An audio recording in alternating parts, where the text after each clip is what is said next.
In this video, I'm going to teach you guys how to get over a breakup. I'm pretty sure everybody has been broken heart before. And if I could analyze myself to see the things that I was doing wrong, whether I was out of shape, I was playing video games, I was not dating properly, you guys might need to consume a lot of content, books, YouTube channels, to try and understand the psychology differences between a man and a woman. And I've been there where my chest was heavy, I had a lot of pain in my heart, and I felt like I lost my best friend or a family member. And one time it took me 6 months to a year to try and get out of it. And I would recreate these scenarios in my mind. I would be thinking about this person. I also put myself in a victim mindset. And you guys have to stop the victim mindset, because it could be your fault or it could be somebody else's fault. You can only control yourself. That's why I'm saying you would need to change yourself so that these kinds of events don't happen again. I remember I knew that the relationship was gonna end, and I took my car. I was on the 101 and I drove the car as fast as I could drive it. I didn't care about myself. And I was thinking that should I just drive the car underneath a semi-truck and it would be all over? And then later on, I was thinking, why would I do that? Because it's one external person that you would have to value yourself. And these are opportunities that you can use to grow. Use the pain, use the fuel to learn, to practice, and improve yourself, whether it's your mind, how you feel inside. I remember reading books like The 3% Man, The Rational Male, Alpha Male, those red pill contents on everybody's at a different stage in their life.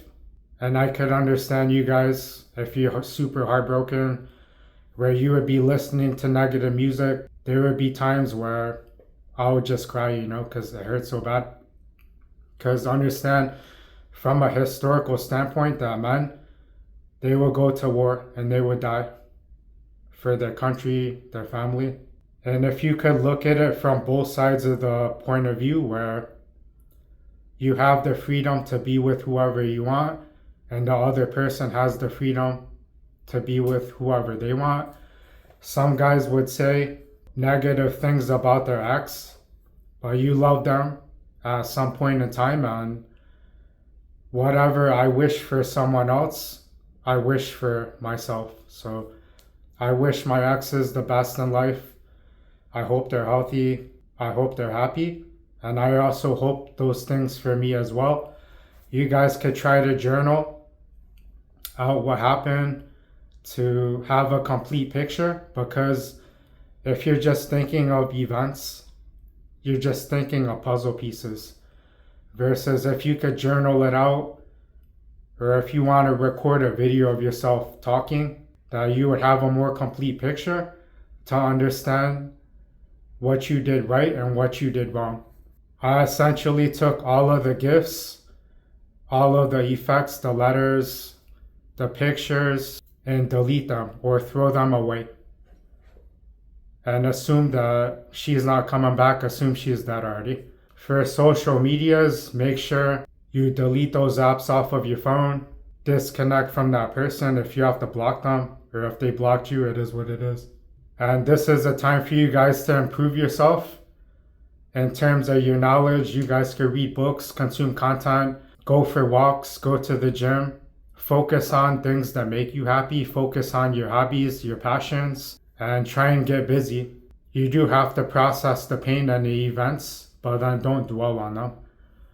Focus on yourself, where you want to go, and know that it will take time to get back to baseline, to accept that you're not with this person anymore.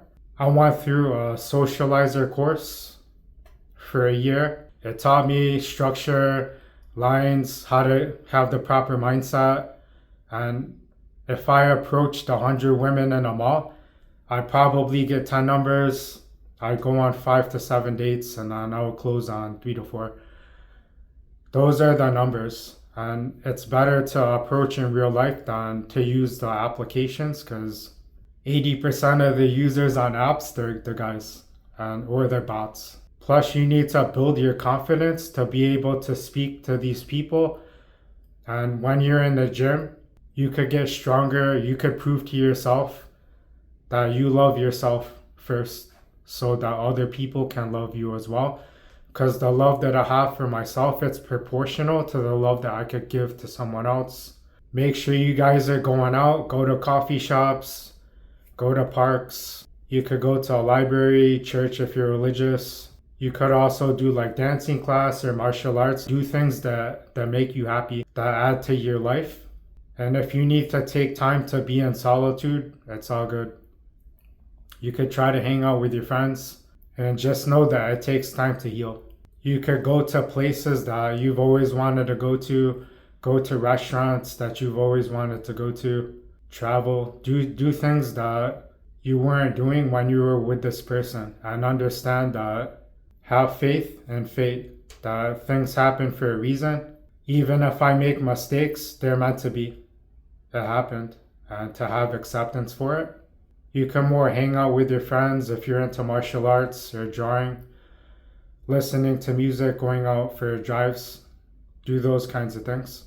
You can meditate, and also keep in mind if you're still focused on this person that isn't there, then you're going to be recreating those feelings and empowering an external that's not there. Because I know I was used to feeling pain and feeling depression, and that's why I was comfortable being in those states. Understand that things will get better for you, but you have to put in the work to learn, to practice, to feel worthy of love. Just because somebody didn't want you, it doesn't diminish your value. It's like water.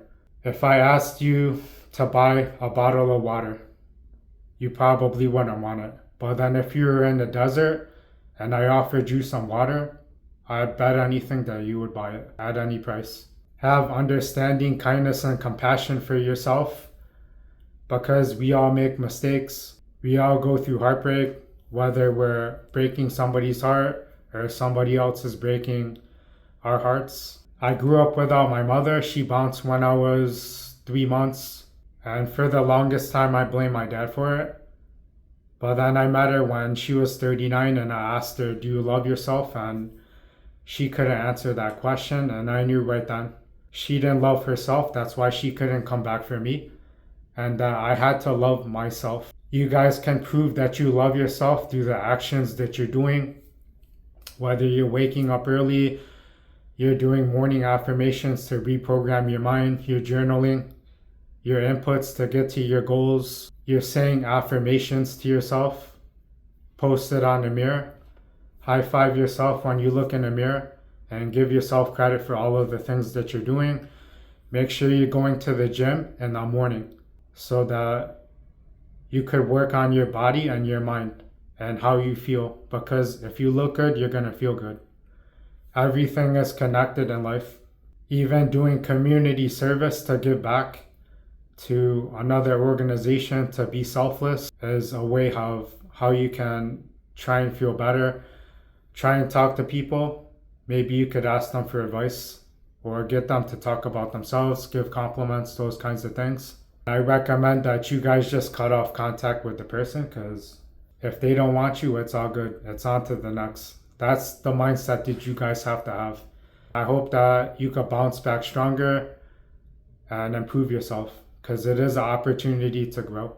No matter where you are, you're gonna bloom. If you're in a low space, a low spot in life, if you're in a middle spot, it's all good. You're still gonna shine. And know that you'll be better later on. I'll check you guys another time. Peace.